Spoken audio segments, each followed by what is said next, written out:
seperti mumi di mukanya, seluruh kepala dililit. Lilitannya rapi berkali-kali. Perlindungan warga negara Indonesia di luar negeri, maka tugasnya agak berat. Mereka harus berhadapan dengan situasi yang tidak normal. Korban itu tidak ada kekerasan, kemudian satu sidik jari di lakbannya, itu tidak cukup mengatakan korban itu bunuh diri.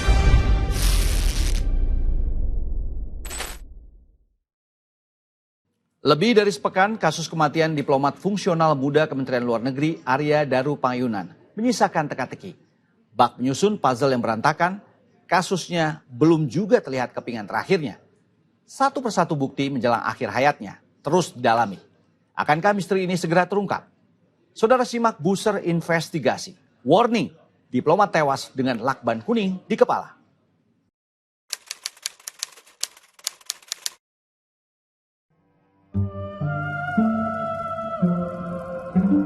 Pagi itu, sebuah rumah kos eksklusif yang berlokasi di Jalan Gondang Dia Kecil, Menteng, Jakarta Pusat, mendadak ramai tak seperti biasanya.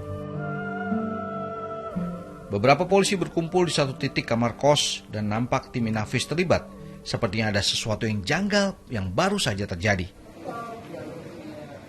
Seseorang yang terlihat telah kaku di atas tempat tidurnya dan dipastikan tewas, perlahan diangkat dan dimasukkan ke dalam kantong mayat.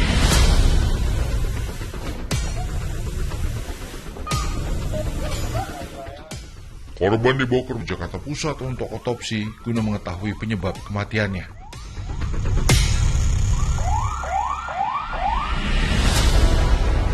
Masih jadi tanda tanya, apa yang menyebabkan korban terbujur kaku di kamar kosnya ini? Hadirnya pihak-pihak berkemeja putih ini yang ternyata pegawai dari Kementerian Luar Negeri setidaknya menjawab pekerjaan dari korban. Menurut beberapa cerita saksi yang ada di lokasi kejadian, kematian korban teramat tragis. Ditemukan dalam kondisi kepala terlilit lakban di seluruh bagian kepalanya. Hal ini juga dikonfirmasi langsung oleh kerabat korban. Kerabat kami, Arya Daru Pangyunan, itu yang merupakan pegawai dari Kementerian Luar Negeri, ditemukan pada pagi hari ini dalam kondisi sudah tidak bernyawa di dalam kamar kosannya. Kepalanya dililit lakban, tapi saya belum bisa memastikan lakbannya jenis apa. Yang jelas itu warna kuning lakbannya, dan kemudian dalam posisi tidur telentang, kakinya tertekuk dan berada di bawah selimut. Kalau kondisi lakbannya dililit seperti mumi, di mukanya, di wajah, kepala ya, kepala seluruhnya, bukan hanya muka, seluruh kepala dililit seperti mumi. Jadi full gitu bang? Full. Lilitannya rapi ya? Lilitannya rapi berkali-kali. Untuk merangkai peristiwa apa yang terjadi, satu persatu barang bukti yang berada di lokasi kejadian mulai dikumpulkan demi menjawab penyebab kematian korban, termasuk lakban kuning yang dililitkan di wajah korban. Tempat sampah di sekitaran kos juga tak luput dari pemeriksaan. Pihak kepolisian juga telah memeriksa dan meminta keterangan 4 orang saksi, termasuk istri korban yang terakhir berkomunikasi via telepon dengan korban pada malam harinya. Hasil penyelidikan sementara di TKP, polisi belum menemukan ada barang milik korban yang hilang. Belum diketahui secara jelas penyebab kematian Arya Daru Pangyunan, tapi yang pasti korban adalah diplomat fungsional muda yang bekerja di Kementerian Luar Negeri.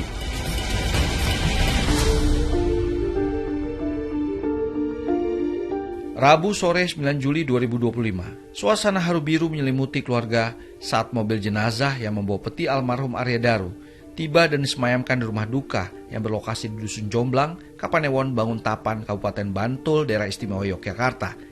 Kedatangan jenazah disambut kedukaan yang mendalam, terutama istri dan anak-anak dan keluarga besar korban.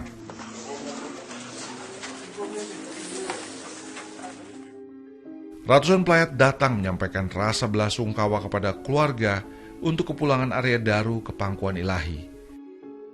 Menurut keluarga, sebelum Arya Daru berpulang, tidak ada tanda-tanda atau masalah yang tengah dialaminya. Saya kenal Daru itu dari Darunya SD. Itu anak itu sedikit dari orang yang saya kenal itu tuh gak pernah marah, Mas. Dari SD. Kalaupun toh dia lagi capek pekerjaan atau apa gitu, dia tetap senyum gitu ya, senyum simpul gitu. Selebihnya selalu ketawa. Belum ada yang mengetahui penyebab meninggalnya almarhum. Pihak Kemlu menjelaskan bahwa semasa bertugas, Daru sempat menangani kasus tindak pidana perdagangan orang untuk wilayah selain Asia Tenggara dan Timur Tengah. Namun, kasusnya telah selesai. Memang banyak tugasnya itu berkaitan dengan itu ya Pak, TPPU itu ya Pak, almarhum. Seperti tadi kami sampaikan, almarhum itu menjalani tugas, dia menangani tugas penanganan perlindungan WNI untuk wilayah selain Asia Tenggara dan juga Timur Tengah. Jadi menangani kasus-kasus seperti tadi, evakuasi di Turki, evakuasi di Iran, dan sebagainya. Memang belum ada bukti yang mengarah pada kematian korban karena kiprahnya selama ini. Tapi seberapa besar risiko yang dihadapi seorang diplomat dalam melaksanakan pekerjaannya? Kalau misalnya kita bicara tentang perlindungan warga negara Indonesia di luar negeri, maka tugasnya agak berat. Beratnya itu karena apa? Karena mereka harus berhadapan dengan situasi-situasi yang tidak normal.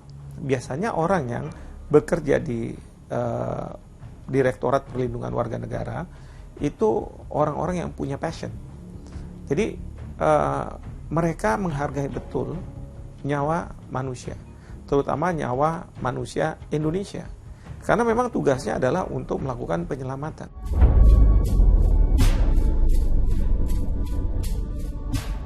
Sebenarnya, akhir bulan Juli ini, Arya Daru akan ditugaskan menjadi diplomat di Helsinki, Finlandia, sekaligus membawa istri dan 2 anaknya untuk tinggal bersamanya.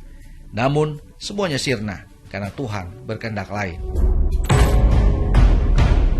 Kasus janggal tewasnya diplomat muda Arya Daru membuat polisi bekerja ekstra.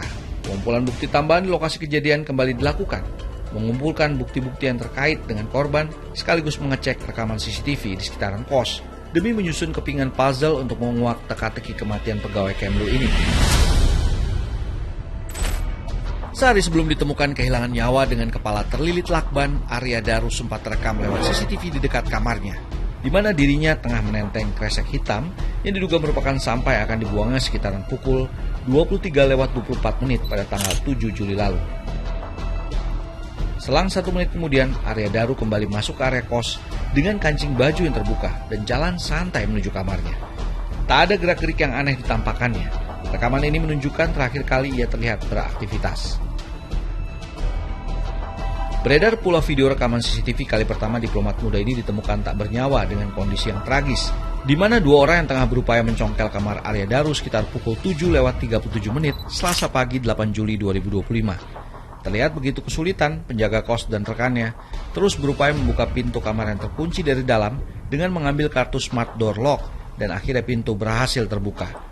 Penjaga kos langsung masuk kamar, diduga mengecek kondisi Arya Daru. Sementara teman yang masih berada di luar kamar merekam kondisi dalam kamar Arya Daru. Di sini pertama kali tubuh kaku korban ditemukan terlilit lakban di seluruh kepalanya pada pagi harinya.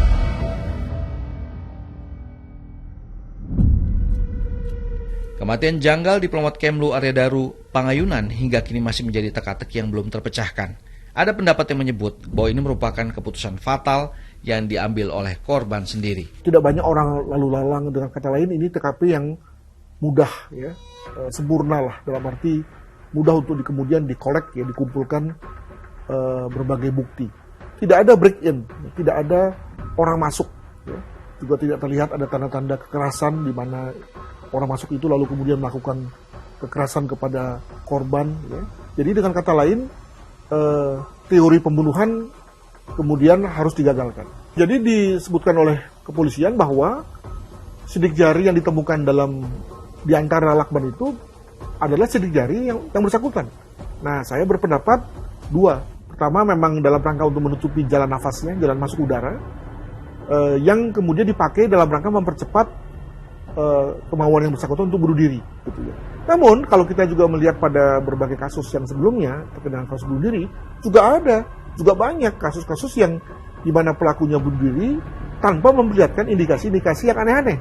Artinya kemungkinan saja dalam hal ini si korban termasuk pada kalangan tadi yang mengambil satu keputusan drastis tanpa berpikir panjang lagi. Namun Polda Metro Jaya yang belakangan mengambil alih kasus ini tak mau gegabah menarik kesimpulan atas kematian Arya Daru. Penyelidik juga masih menunggu hasil otopsi. Ya, saat ini masih berlangsung atau penyelidik masih menunggu hasil pemeriksaan organ dalam secara laboratoris, kemudian juga masih menunggu saat ini proses pemeriksaan patologi masih berlangsung. Ya, jadi pada prinsipnya penanganan kasus ini akan kami tangani dengan sebaik-baiknya secara proporsional dan juga profesional berdasarkan SOP yang berlaku. Rekaman CCTV area Daru memang menjadi salah satu bukti penting yang krusial untuk mengungkap penyebab kematian korban. Selain itu, gestur gerak tubuh juga bisa menjadi petunjuk dalam memecahkan kasus ini. Psikolog biasanya melihat pada gestur dan ekspresi ya. Kebetulan kan agak kurang jelas bagaimana ekspresinya. Kalau kata orang, ini sekarang kita bicara kata orang ya. Dia itu ekspresinya seperti biasa-biasa aja, seperti tidak menunjukkan ada petunjuk tertentu dia mau bunuh diri misalnya.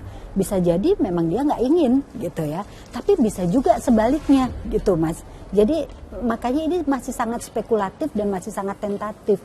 Artinya gini, orang-orang itu di dalam situasi tertentu banyak yang kemudian menggunakan masking emosi. Orang yang terbiasa untuk tidak memunculkan ekspresi emosinya secara lepas, bisa aja beberapa saat atau sehari sebelumnya atau waktu-waktu terkininya sebelum dia ditemukan meninggal itu ada peristiwa apa, ada emosi apa. Nah itu bisa kita lihat dari rekam jejak kehidupannya. Meski belum ada statement resmi dari kepolisian penyebab matinya korban, mantan penyidik senior Polri, Ito Sumardi, ikut menganalisis kasus ini. Kematian itu kan bisa kematian wajar yang tidak perlu didalami atau kematian yang tidak wajar. Kalau lihat kematian yang tidak wajar, itu kan kita lihat dari kepalanya dilakban. Itu kan pasti tidak wajar. Nah, kematian tidak wajar ini juga ada dua.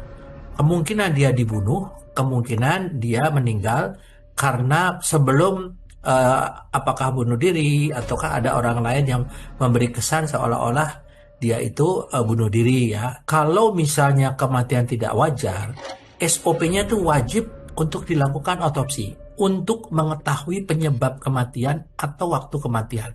Nah, penyebab kematian ini dari pemeriksaan paru-paru atau biasanya seperti orang tenggelam, di sana akan bisa diambil kesimpulan oleh dokter forensik bahwa yang bersangkutan sudah meninggal baru dilakban. Tapi ada kemungkinan juga yang bersangkutan masih hidup kemudian dilakban. Nah pertanyaannya, karena ini dilakban, kalau betul namanya itu kasus pembunuhan 100%, dia sudah meninggal baru dilakban, kita cari orang-orang terdekat siapa yang berhubungan dengan yang bersangkutan. Nah itu bisa dilihat daripada data-data tamu yang masuk ke dalam ruangan tersebut, ataupun dari data-data telepon yang bisa dilihat dari incoming dengan outgoing. Jadi kalau kesimpulannya korban itu hanya tidak ada kekerasan kemudian satu sidik jari di lakbannya, itu tidak cukup mengatakan korban itu bunuh diri. Kita lihat di sana keganjilan-keganjilan. Jadi posisinya ada perubahan CCTV. Nah, siapa yang merubah CCTV itu?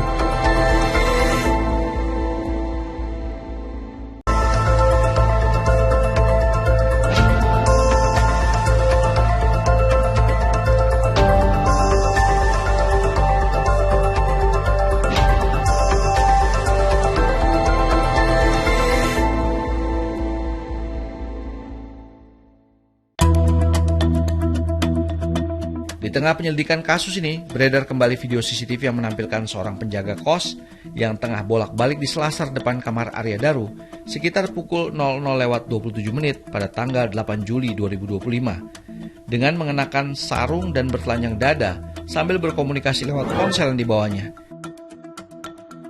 Ia sempat berhenti di depan kamar Arya Daru sembari mengetok kamar yang bersangkutan, namun tak ada respon dari dalam kamar. Di rekaman CCTV berikutnya di jam 5:21 tanggal 8 Juli 2025, penjaga kos dengan membawa sapu kembali mengecek kamar Arya Daru dengan melongok ke area jendela untuk mengetahui kondisi dalam kamar. Mondar-mandir penjaga kos yang terekam CCTV 2 kali, pagi dini hari jam 12:30 dan jam 5:21, Dikonfirmasi oleh polisi bahwa yang bersangkutan diminta oleh istri korban untuk mengecek kondisi Arya Daru. Berdasarkan keterangan dari yang kami dapat dari penyelidik, bahwa benar ada istri korban itu menelpon 3 kali ke nomor handphone penjaga kos. Ya, kami jelaskan. Yang pertama, pada tanggal 7 Juli 2025 pukul 22.40, istri korban pertama kali menghubungi penjaga kos ke nomor handphone yang lama, namun tidak aktif. Pada tanggal 8 Juli 2025 pukul 00.48 waktu Indonesia Barat, istri korban kembali menghubungi penjaga kos ke nomor handphone yang baru. Nah, di situ aktif untuk meminta cek kamar korban. Tanggal 8 Juli 2025 pukul 5:27 waktu Indonesia Barat, kembali istri korban menghubungi penjaga kos untuk meminta cek kembali kamar korban. Hilang kontaknya Arya Daru pada malam itu membuat keluarga di Jogja panik, utamanya istri korban yang semalaman terlihat gelisah atas kondisi yang terjadi pada Arya Daru. Hal ini pun diungkapkan oleh kakak ipar korban. Jadi di malamnya itu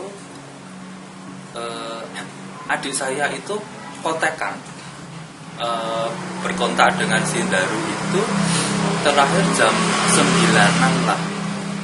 Dia habis beli baju di lagi ngantri taksi.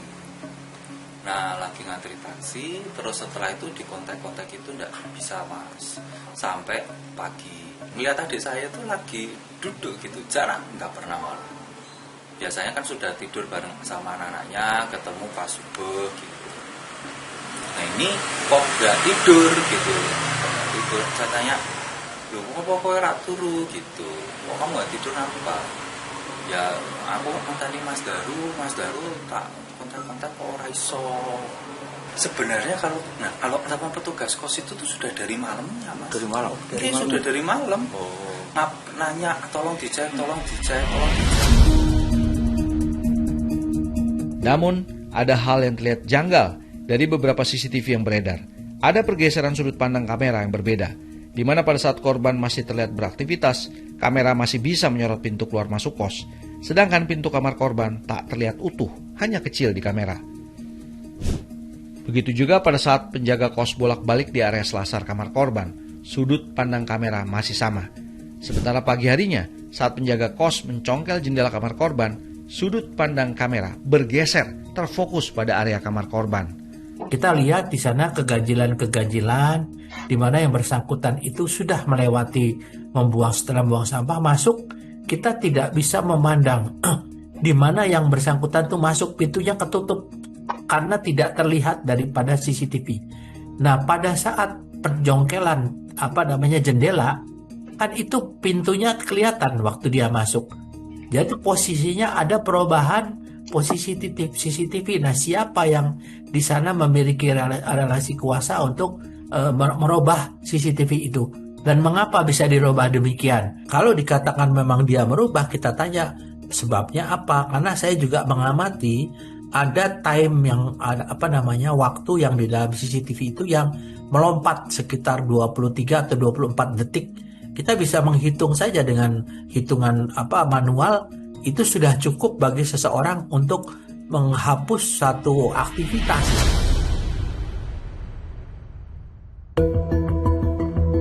Sebab kematian diplomat muda Arya Daru Pangayunan hingga kini masih menjadi teka-teki.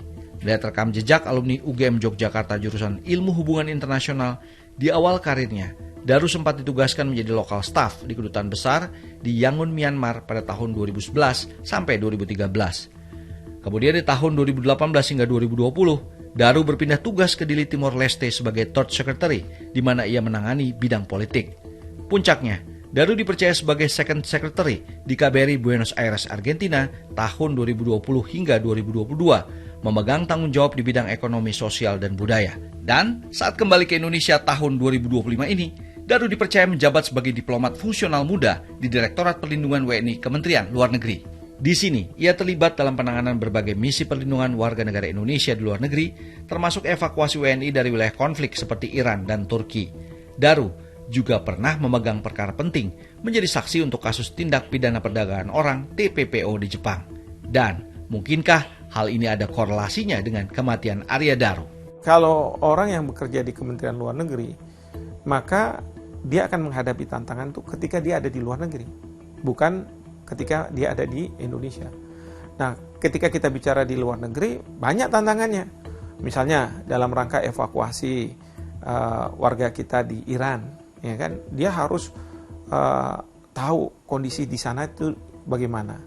Demikian juga kalau misalnya dia melakukan evakuasi terhadap mereka-mereka yang terlibat dalam mungkin perdagangan orang, ya itu bagaimana bisa menyelamatkan orang yang diperdagangkan ini tanpa sepengetahuan pelaku-pelakunya.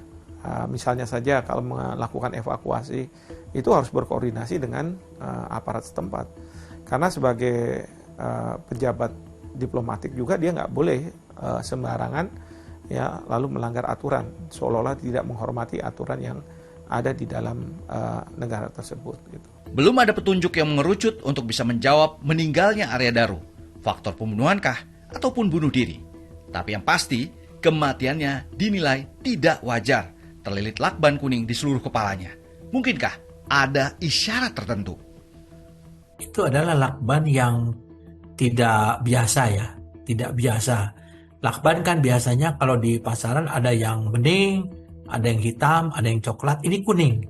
Nah, tentunya kalau kuning kita telusuri juga lakban tersebut. Apakah lakban tersebut memang yang bersangkutan pernah membeli atau memang ada di sana? Nah, kalau ada lakban tersebut, memang yang bersangkutan yang membeli, entah dari online, dari mana. Tapi kalau tidak ada, nah itu baru perlu dicurigai. Karir cemerlang Arya Daru Pangayunan kini telah terhenti. Namun kasus kematiannya harus segera dituntaskan dan dibuka seterang-terangnya. Sehingga tidak ada spekulasi liar yang berkembang dan yang terpenting mendatangkan keadilan terutama bagi keluarga yang ditinggalkan. Baiklah saudara, Booster Investigasi kami cukupkan sampai di sini. Thanks for watching. Saya Joy Astro pamit. I'll see you around.